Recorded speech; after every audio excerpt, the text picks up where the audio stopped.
The storm wasn't outside, it was in the room. A soft, controlled clinking of cutlery wrapped around the dining table like a warning bell. No one spoke, not even casually, and that silence was what made Diana glance up. Her family only went quiet when something was about to shift, snap, or break. The chandelier above them glowed a warm gold, but it did nothing to soften the tension settling in the air. The Thanksgiving feast waited untouched, steaming gently like it still believed this was a normal family gathering. It wasn't. Diana had just told them. She hadn't meant the words as a declaration. She simply mentioned it the way you'd mention weather or traffic. I closed on a place in Bayshore.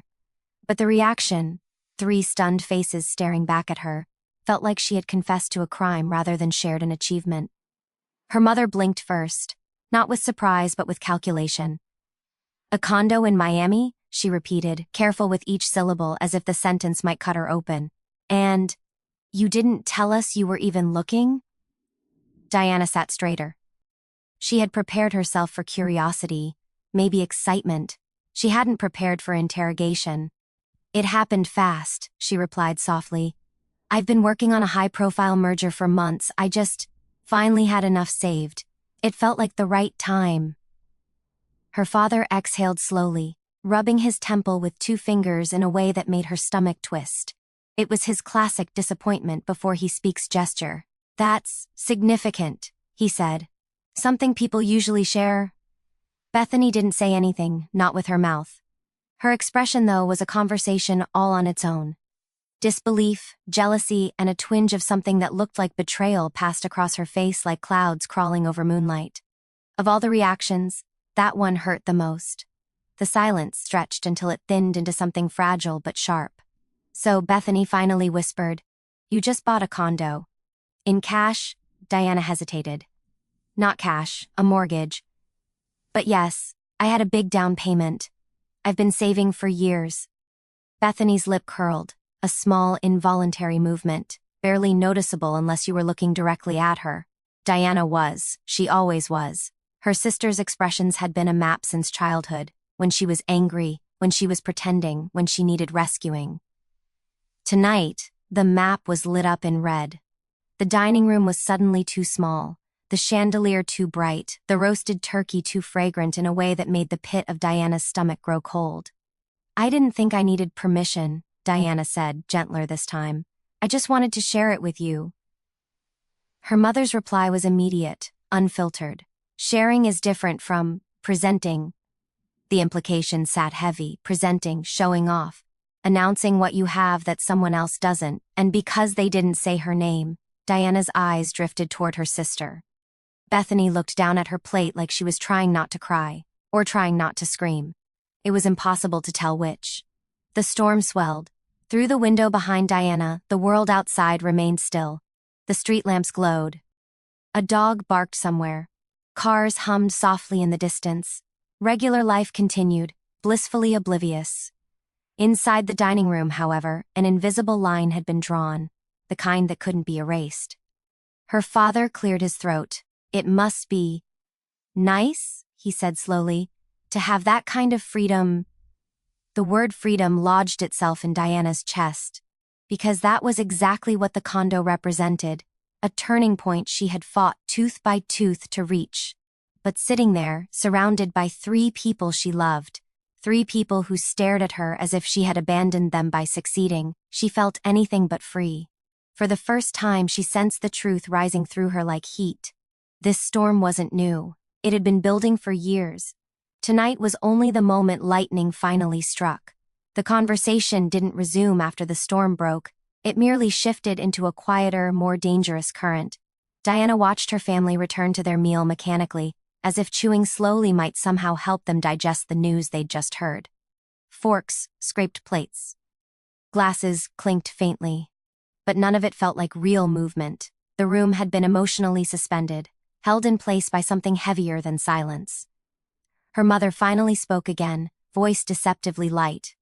So, Bayshore, as if repeating the city might force it to shrink into something manageable. It's a small place, Diana replied, nothing extravagant. The moment she said it, she regretted the modesty. Her mother stiffened. Bethany's fork froze midair, Her father inhaled sharply through his nose. They all heard the same thing. Diana was trying not to brag, which, in their eyes, meant she was bragging. Her mother's lips pressed thin.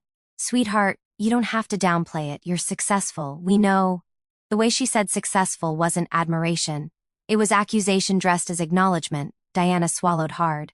"I'm not downplaying anything. I just don't want to make anyone uncomfortable." Bethany laughed once, short, breathless, bitter. "Well, too late?" Diana's stomach tightened. "Beth." "No, it's fine," her sister cut in, setting her fork down with a small thud. "I'm happy for you." The sentence sounded like it had been translated from another language by someone who didn't know what emotion was supposed to go with it. Her father cleared his throat again. The same gesture he always used when preparing to say something he hoped would land as wise but usually landed as guilt. "Your mother and I have been worried," he said, "about your sister. She's had a rough year."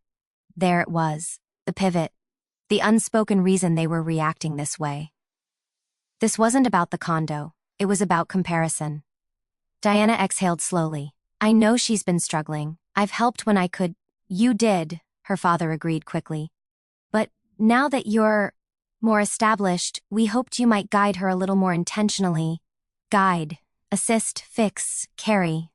All synonyms for the same expectation. "What do you mean?" Diana asked, though she already knew. "We mean," her mother said carefully, "that Bethany could really use an opportunity.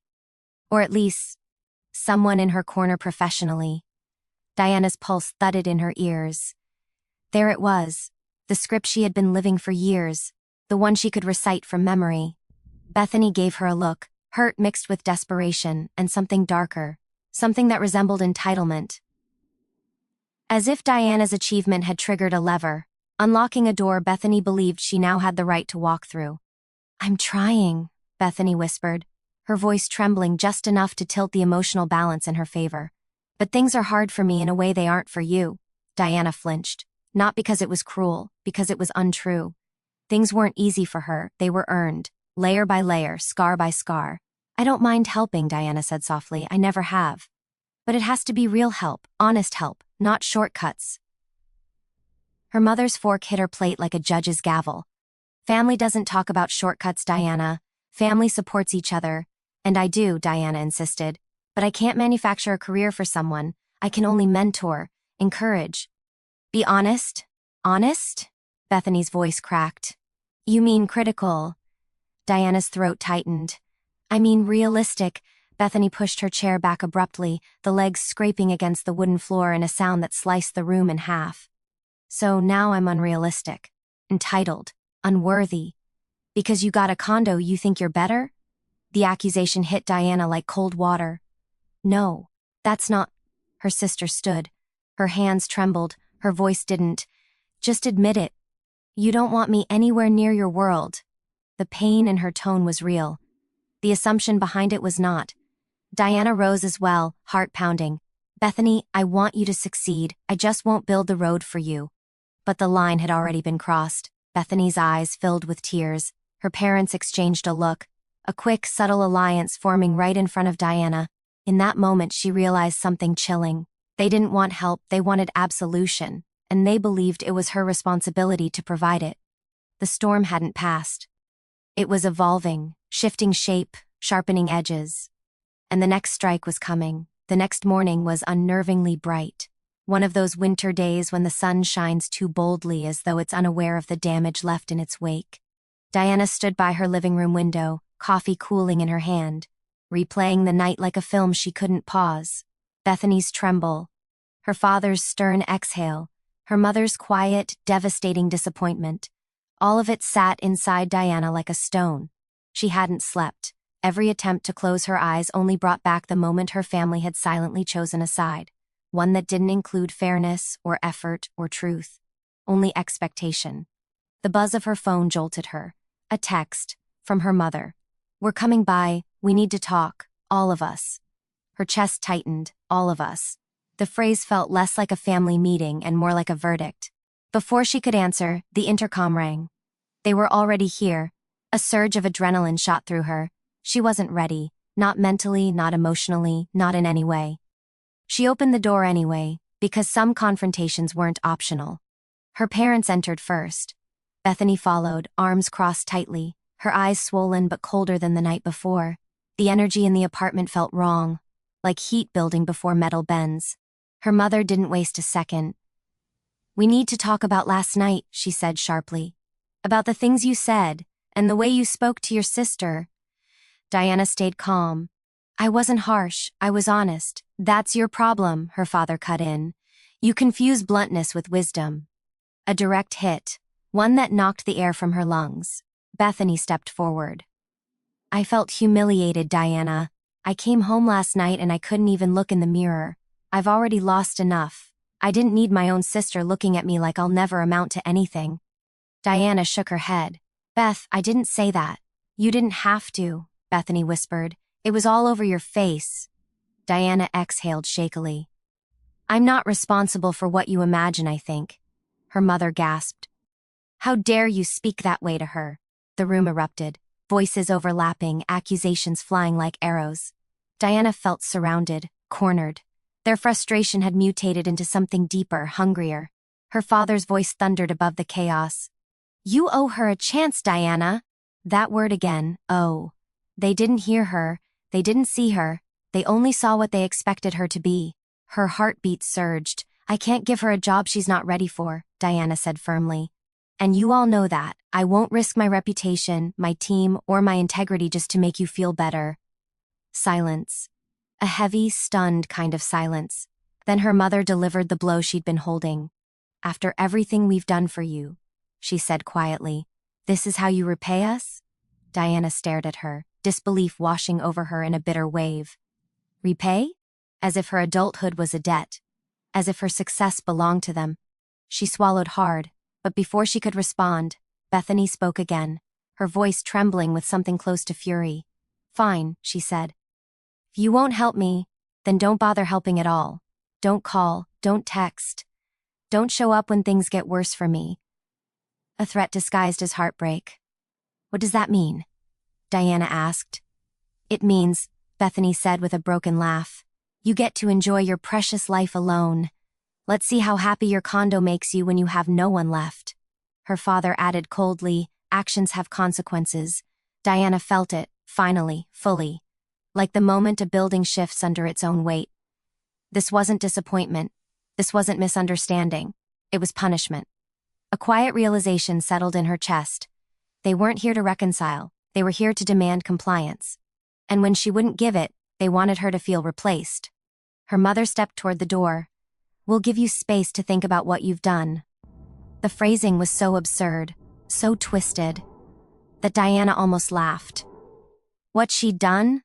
The only thing she'd done was refuse to carry someone else's life for them. They left without another word. The apartment door clicked shut with a finality that echoed through her bones. For a long moment, Diana didn't move. She just stood in the stillness, her breathing shaky, her pulse hammering. The sunlight streaming through her window suddenly felt like a spotlight on a crime scene. Her crime, drawing a boundary. Her punishment, exile. Her legs gave out and she sank onto the sofa, pressing her palms to her eyes as tears finally spilled.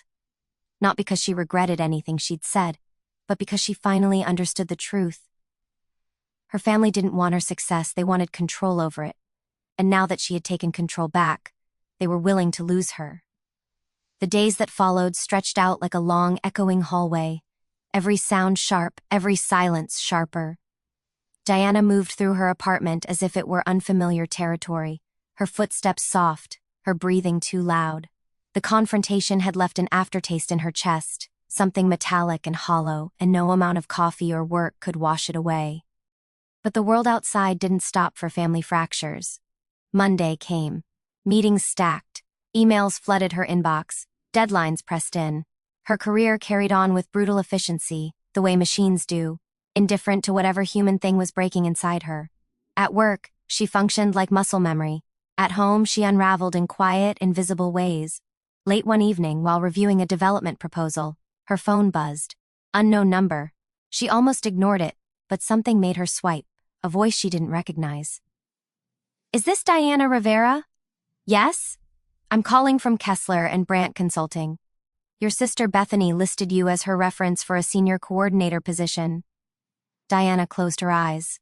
There it was, the blow she'd subconsciously been waiting for. I see, Diana murmured. How can I help? The caller sounded hesitant. We're reviewing her application and experience. Would you be able to speak to her professional reliability? The question felt like a knife twisting invisibly. She inhaled, steady, careful. She had promised herself honesty, always. Not cruelty, not embellishment, just truth. I can't vouch for her reliability, she said softly. Not at this time. A pause. A disappointed sigh. Understood. Thank you for your transparency. After the call ended, she stared at the wall as guilt, sadness, and exhaustion tangled inside her like a single suffocating knot. She wasn't the one who made Bethany unreliable, yet somehow she knew her family would treat this as betrayal. Her prediction came true within hours. At 9:43 p.m., her mother texted, "How could you? You know what that job meant to her. You're sabotaging your own sister." Then her father, "We raised you better than this. You should feel ashamed." And finally, the one that hurt most, because it was so painfully familiar, Bethany. "I hope that Condo keeps you warm at night, because you won't have a family left." Diana stared at the messages, pulse thumping in her throat. She didn't respond. She couldn't. Anything she said would be twisted into evidence against her. Her silence felt safer than any sentence she might write. But silence didn't stop the storm. 2 days later, another email arrived, this one from an HR manager she knew at a partner firm. Subject line, concerned inquiry. Inside was a message asking whether she was aware that her sister had been using her name for multiple job applications, sometimes even implying endorsements that Diana had not given. Her breath caught. Implication, endorsement, misrepresentation. In the corporate world, those weren't small words, they were landmines. The HR manager added gently, "I wanted you to know before this circles back in ways that could affect you professionally." That sentence sat on Diana's skin like ice. Bethany wasn't just leaning on her. She was risking her reputation. The walls seemed to close in around her. She stood abruptly, pacing her living room in tight, anxious circles.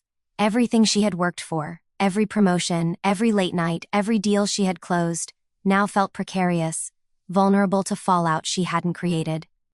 She pressed her palms against her forehead. They don't see the danger. They don't understand the stakes. They think my career is a safety net instead of my life's work. But the worst part wasn't the risk. It was the loneliness. She had never felt so separate from them, so unseen. It wasn't the distance that hurt, it was the clarity. She poured herself a glass of water, hands shaking slightly, and stared at her reflection in the microwave door. Tired eyes, tense jaw, a woman trying to hold herself together while everything she loved seemed intent on tearing her apart. Her phone buzzed again. Another message from her father. "We're coming over tonight. We're not letting you hide from this." Fear flickered in her chest, not of them, but of the inevitable confrontation and the emotional ambush she knew awaited. She wasn't ready. She was raw, and their words had already carved deep. But she knew them. They wouldn't take no for an answer. She set the glass down carefully, steadying her breath. This wasn't just a family tug-of-war anymore. This was a collision course, one she could no longer avoid. The stage was set, the pressure rising, the line drawn, and the next interaction would break something, or transform it. The knock wasn't a knock, it was a pounding, fast, forceful, unmistakably intentional. Diana froze in the middle of her living room, heart tripping into a panicked rhythm. She already knew who it was. They hadn't waited for permission. They had come to deliver a verdict. When she opened the door, her parents and Bethany stepped inside without asking, without greeting, without even looking around. They didn't need to. They weren't here to visit.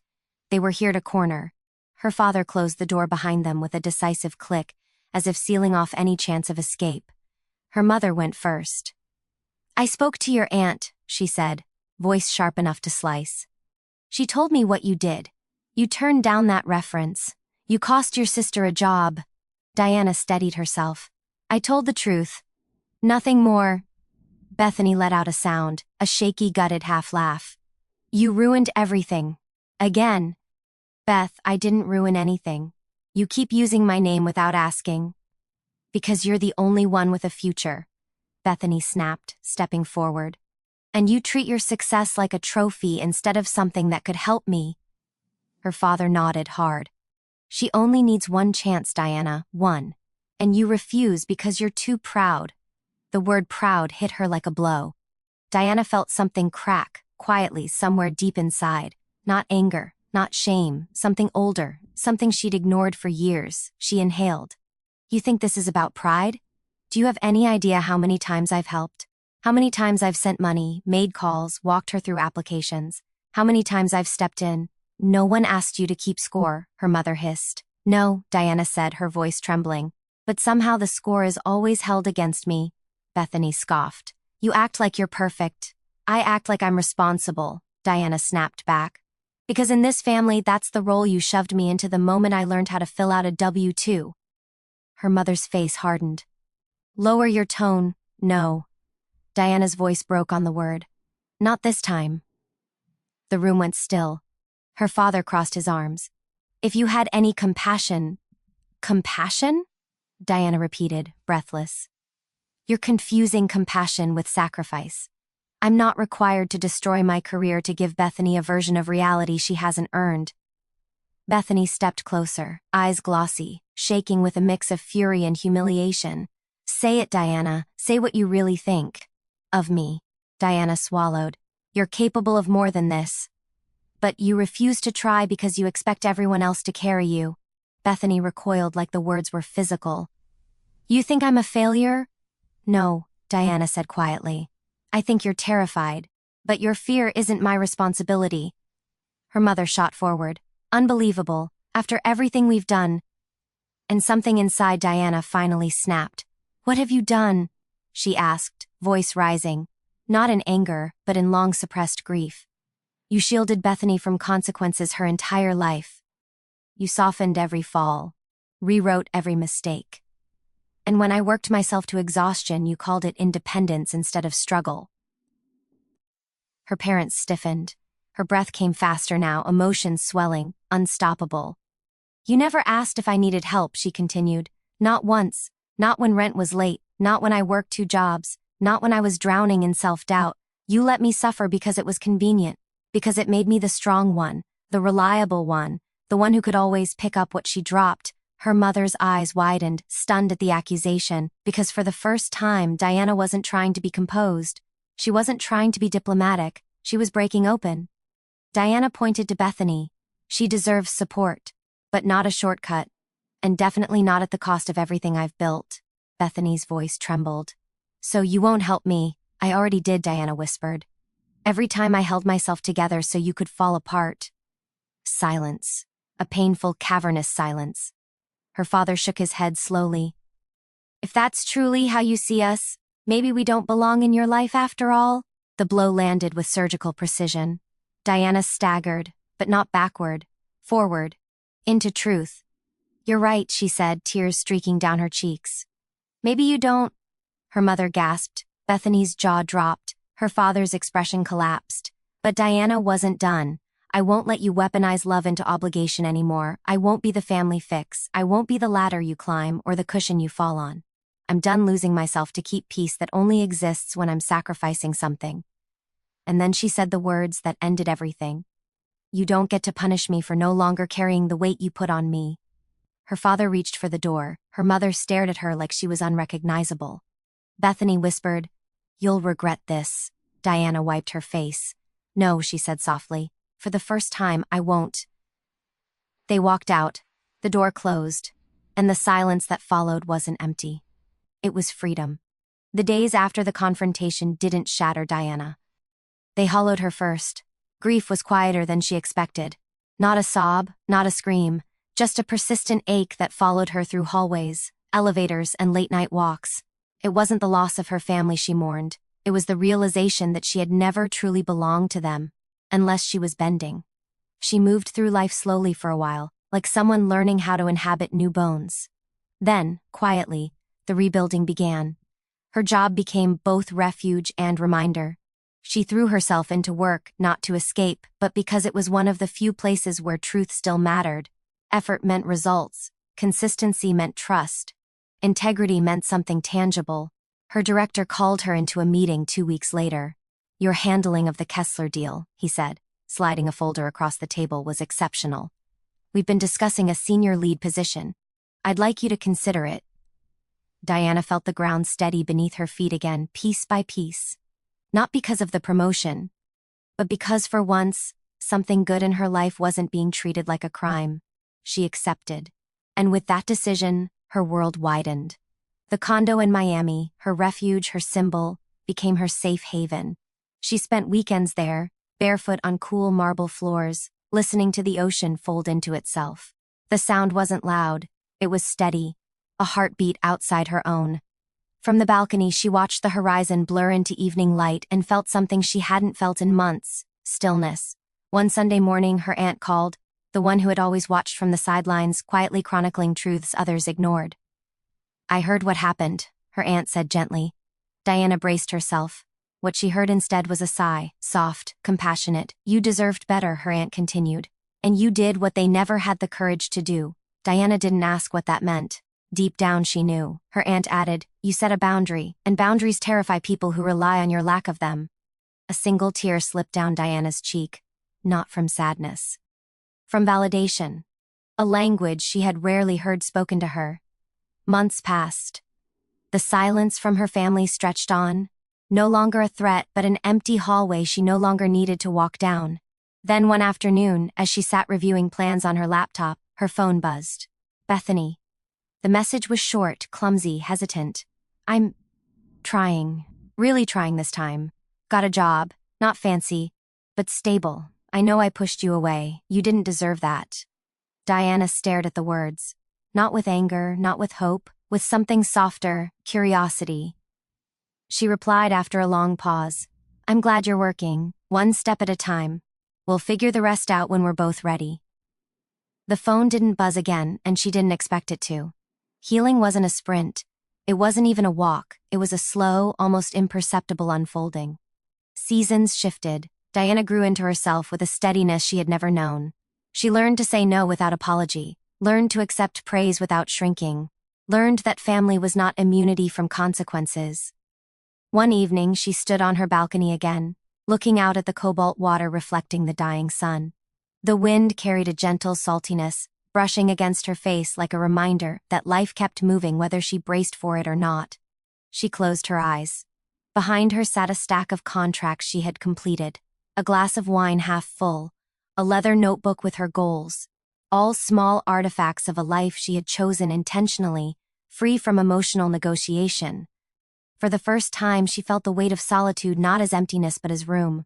Room to breathe, room to heal, room to exist without shrinking. When she opened her eyes again, the sky had begun to turn violet, the kind of color that appeared only when the day was brave enough to end fully. She whispered into the open air, not expecting an answer. "I didn't lose them. I just found myself." The ocean kept moving, rhythmic and unhurried. And for the first time in her life, Diana moved with it. No longer carrying what wasn't hers, no longer dimming her light to soothe the shadows of others. Free, whole, and finally, truly hers.